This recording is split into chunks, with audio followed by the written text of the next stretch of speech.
Welcome to 985 Bruckner Boulevard in the Bronx, the newest supportive and affordable housing development by Community Access, a nonprofit in New York City that provides housing, advocacy, and healing-focused services to New Yorkers living with mental health concerns. Today, I got a sneak peek into this beautiful building that opened up in May and began moving individuals out of the shelter system and into brand new homes of their own. Let's take a look. Community Access has over 1,400 units of housing across New York City in 20 locations and is known for its excellence in developing supportive housing programs that truly build community. Here at the new Bruckner Boulevard building, the agency is proud to be opening its doors and welcoming 215 households, including individuals with mental health concerns and families with children coming out of shelters.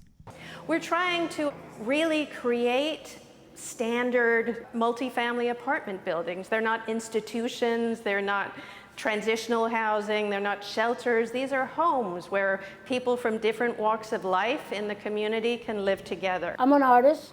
My life has been up and down struggle since a child. I was homeless for almost 6 years. I guess finally, after 5 years waiting to get an apartment, being in a shelter, my dream came true.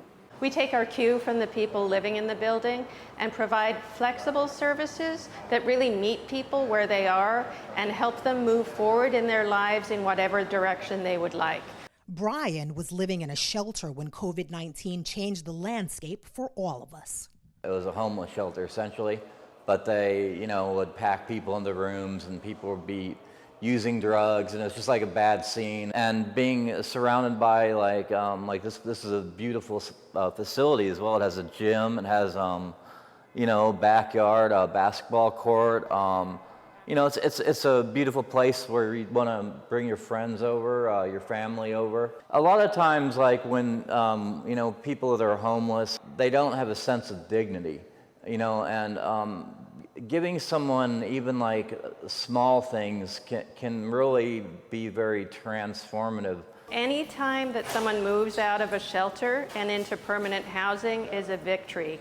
In the context of COVID-19, being able to move out of the shelter system was even more critical because infection control in a shelter environment was really difficult. So us being able to open our doors and have people move out of the shelter system really helped people move away from that danger. I like everything about this apartment. I like the way they work. It taught me to be myself. It taught me to understand myself and never give up on your hopes. It gives me a sense of I feel like a respectable citizen, and it makes me want to be a respectable citizen. I feel like this makes me want to move forward and progress in my life instead of destroy my life. Homelessness, sadly, in New York City is not going away, and year after year, there are more and more people living in the shelter system. So the development of affordable, supportive housing is really critical so that in the future, one day, perhaps we won't have a shelter system. We'll just have affordable housing for people, including people living with mental health concerns.